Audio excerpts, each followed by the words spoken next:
I was totally minding my own business, making videos about YouTube strategies when suddenly the CapCut team showed up. And from that day on, everything changed.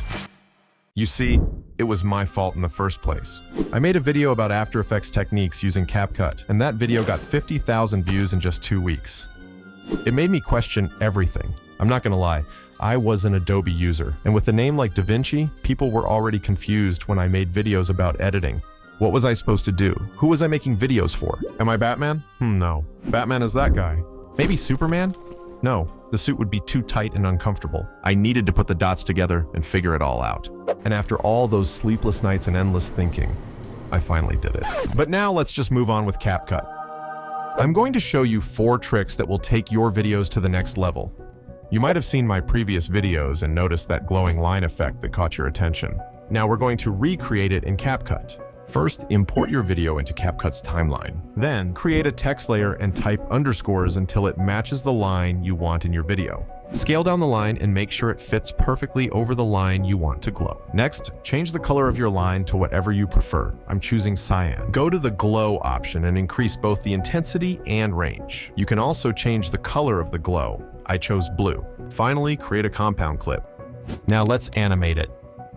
Go to the frame just before the line starts moving, then click on Mask and choose Horizontal. Rotate it 90 degrees and position it so that it completely covers your glowing line. Create a keyframe in the mask section and increase the feather to 10. Now every 7 to 8 frames, move forward and create a new keyframe in the mask section. Finally, place your glowing line exactly where the original line is in the video. And voila, we're done. You can also go to the adjustment section and make small tweaks to your glowing line by changing the temperature and increasing the whites and exposure.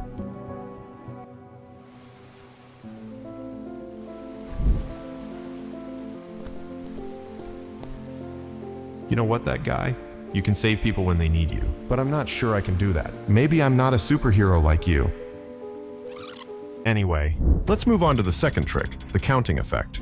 This technique in After Effects is very popular and has many uses. Create a text layer for each digit of your numbers. For example, if you have 3 digits, create 3 text layers. Now, start typing the numbers from 0 or 1, depending on your final number. Each number should be on its own line. Press Enter to move to the next line. Now create a keyframe for the position of the layer. Move the layer down so that it's just below the center of the screen. Then create a second keyframe a few seconds later and move the layer up so that the final digit is centered in the middle of the screen. Do the same for the other 2 layers, and make sure all the final digits are centered in the middle at the end. The final result should look like this. And about the second keyframes for each line, I use different frames for each digit to give them varying speeds. This is optional, so you can adjust it as you like. Now, select all 3 layers and create a compound clip. Go to Mask and choose Rectangle. Scale it down and position the mask so that all the final digits are within it, centered on the screen. Also, enable Motion Blur and set it to 50. Add any background you want and adjust the layer as needed. Now let's take a moment for our sponsor. This video is sponsored by my mom. Actually, she couldn't be here today, so I'm doing the ad. Have you ever been disappointed because your child didn't become a doctor and all your efforts seemed wasted? And what was she writing? Okay. But then suddenly they find their path, saving lives with editing tutorials. Okay, thank you. Gosh. Let's go back to the tricks. A countdown ring. First, create a text layer and type the letter O. Then go to Font and change it to Red Hat to make the O a bit thinner. Increase the scale and zoom in on the screen. Change the color to your preference. I'm choosing green. Next, go to the animation section and under In, select Clock Wipe. Let's say we want a countdown ring for 12 seconds. Extend the layer to cover the full 12 seconds. Finally, set the animation duration to the maximum. As you can see, it works like a countdown ring. We can add some finishing touches and numbers to enhance its look. So, duplicate the layer and position it above or below the animated layer. Clear the wipe animation from this new layer, scale it up, and change its color to something different.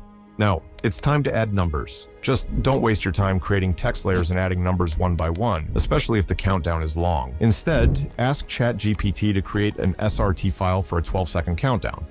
Copy the text, paste it into a notepad, and save the file with the .srt extension. Then, go to Captions and add the SRT file to your timeline. Select one of the numbers, change the font to LED, scale it up, and position it in the middle of the circle. That's it. Let's move on to the last trick, glassmorphism. This effect is one of the coolest and has many uses, like creating comment boxes as I did, or even erasing watermarks from your videos. First, import your video into the timeline. Then, duplicate the layer, then go to the Effects section, choose Blur, and increase it to the maximum. Create a compound clip, go to Mask, and position the mask over the logo or watermark. Increase the feather to 10. If the logo is still visible, you can add another blur to the layer. That's it. Now that we've finished our CapCut lessons, what about other apps? I think we'll figure it out soon.